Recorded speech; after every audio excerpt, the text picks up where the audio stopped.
খুব ধুনীয়া এখন ছবিৰ ট্ৰিজাৰ আৰু মোশন পিকচাৰ মই আপোনালোকৰ লগত শ্বেয়াৰ কৰিব বিচাৰিছো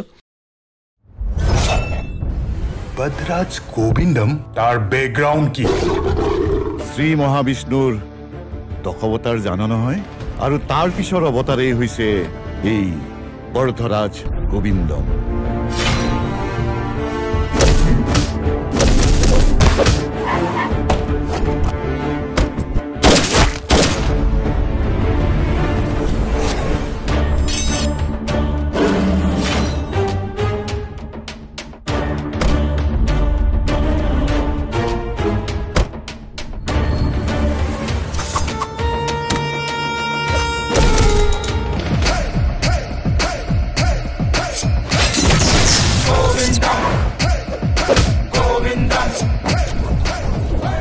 এটা মেন্টেল উকিল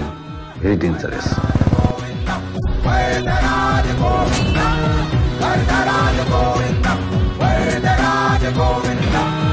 অপৰাধী ক্ষমা কৰিবলৈ মই শ্ৰী ৰাম নহয় অপৰাধী শাস্তি দিয়া মই শ্ৰী কৃষ্ণ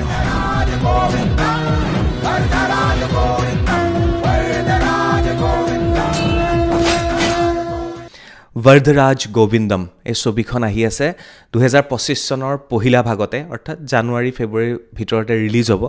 আৰু এই ছবিখনৰ নাম হৈছে বৰধৰাজ গোবিন্দম দুটা সংলাপে খুব আকৰ্ষিত কৰিছে ভগৱান বিষ্ণুৰ ৰূপকেটাৰ অন্তিম ৰূপটোৱে হৈছে বৰধৰাজ গোবিন্দম বুলি তেওঁলোকে কৈছে অপৰাধীক ক্ষমা কৰিবলৈ মই শ্ৰী ৰাম নহয় অপৰাধীক শাস্তি দিবলৈ মই শ্ৰীকৃষ্ণ বুলি এই সংলাপটো খুব চুই গৈছে তাৰ আগতে আপোনালোকে মোশন পিকচাৰ এই মোশন পিকচাৰটো চাই লওক ছবিখনৰ কিমান লাৰ্জ স্কেলত কৰা হৈছে এই ছবিখন মোশন পিকচাৰটো এবাৰ আকৌ চাই লওক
এখন ছবিখনৰ ট্ৰিজাৰ আৰু মোশন পিকচাৰ খুব বেছি ভাল লগা হৈছে আৰু এইখিনিতে মই আপোনালোকক কৈ থওঁ বৰধৰাজ গোবিন্দম ইয়াত অভিনয় কৰিছে বিশেষকৈ যদি কওঁ তেতিয়াহ'লে ৰবি জাংগু আৰু তেখেত কেৱল সাউথৰে এগৰাকী জনপ্ৰিয়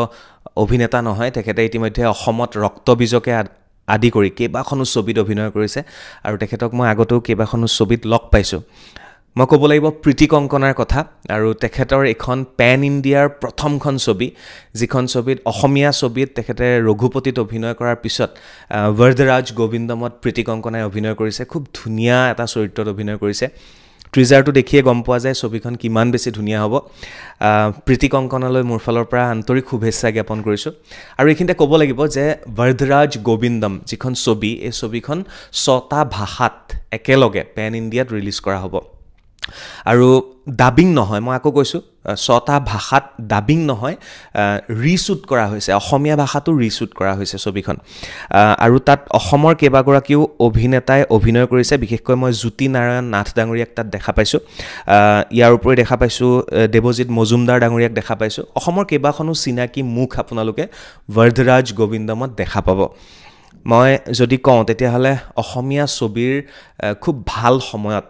2025 চনত কেইবাখনো অসমীয়া ছবি আহি আছে তাৰ ভিতৰত আপোনালোকে মনত ৰাখিবই লাগিব বৰধৰাজ গোবিন্দমক 2025 চনৰ জানুৱাৰীৰ পৰা ফেব্ৰুৱাৰীৰ মাজৰ ভিতৰতে এই ছবিখন ছবিগৃহলৈ আহি আছে মই যদি আকৌ ৰিপিট কৰোঁ তেতিয়াহ'লে ক'ব লাগিব যে ভাৰতবৰ্ষৰ প্ৰায় 6টা ভাষাত এই ছবিখন মুক্তি লাভ কৰিব অসমীয়া ভাষাত ৰিশ্বুট কৰা হৈছে ডাবিং কৰা নাই মই আকৌ কৈছোঁ ডাবিং কৰা নাই তেলেগু আৰু অসমীয়া ভাষাত ৰিশ্বুট কৰা হৈছে ছবিখন গতিকে ইয়াত অসমৰ কেইবাগৰাকীও জনপ্ৰিয় অভিনেতা অভিনেত্ৰীক আপোনালোকে দেখা পাব ৰবি জেংগু তেখেতক বলিউডৰ ছবিত আপোনালোকে দেখা পাইছে তেখেতক সাউথৰ ছবিত নায়কৰ চৰিত্ৰত ভিলেইনৰ চৰিত্ৰত বিভিন্ন চৰিত্ৰত দেখা পাইছে ৰক্তবীজ যিখন অসমীয়া ছবি তাতো ৰবি জেংগুক আমি খুব ধুনীয়া এটা চৰিত্ৰত দেখা পাইছিলোঁ আৰু এইবাৰ ৰবি জেংগুক আমি পুনৰ দেখা পাম বৰদৰাজ গোবিন্দমত মই শেষত আকৌ এবাৰ আপোনালোকক গোটেই ট্ৰিজাৰটো দেখুৱাই ল'ব বিচাৰিছোঁ মই নিজেও উপভোগ কৰি খুব বেছি ভাল পাইছোঁ আৰু ছবিখন যথেষ্ট ব্যয়বহুল এখন ছবি হিচাপে ইতিমধ্যে চৰ্চা লাভ কৰিছে আৰু ছবিখন যেতিয়াই ৰিলিজ হ'ব হয়তো মানুহৰ দৰ্শকৰ হৃদয় চুবলৈ সক্ষম হ'ব ছবিখনৰ দুটা সংলাপে খুব আকৰ্ষিত কৰিছে আৰু সেই সংলাপ দুটা ইতিমধ্যে ট্ৰিজাৰত আছে এটা হৈছে বিষ্ণুৰ অৱতাৰসমূহৰ ভিতৰত শেষৰ অৱতাৰটোৱে হৈছে বৰদৰাজ গোবিন্দম আৰু ৰবি জেংগুক ইয়াত এজন অধিবক্তাৰ চৰিত্ৰত হয়তো আমি দেখা পাম তেনেকুৱা ধৰণৰ সংলাপে কয় আমাক বুজাবলৈ চেষ্টা কৰিছে তেওঁলোকে আৰু শেষৰ চৰিত্ৰটো খুব বেছি ভাল লাগিলে শেষৰ সংলাপটো সেইটো হৈছে মই অপৰাধীক ক্ষমা কৰিবলৈ ৰাম নহয় মই অপৰাধীক শাস্তি দিবলৈ শ্ৰীকৃষ্ণ গতিকে আপোনালোক সাজু হওক ট্ৰিজাৰ চাওক মোচন পিকচাৰ চাওক ইয়াৰ পিছতে মিউজিক আহি আছে ক্ৰমান্বয়ে আপোনালোকৰ মাজলৈ আহি আছে বৰদৰাজ গোবিন্দম সকলো কলা কুশলীলৈ মোৰ ফালৰ পৰা আন্তৰিক শুভেচ্ছা জ্ঞাপন কৰিছোঁ ৰবি জেংগুলৈ শুভেচ্ছা জ্ঞাপন কৰিছোঁ অসমৰ আটাইকেইগৰাকী অভিনেতা অভিনেত্ৰীক শুভেচ্ছা জ্ঞাপন কৰিছোঁ আৰু বিশেষকৈ প্ৰীতি কংকনালৈ মোৰ ফালৰ পৰা আন্তৰিক শুভেচ্ছা জ্ঞাপন কৰিছোঁ মনত ৰাখিব বৰদৰাজ গোবিন্দম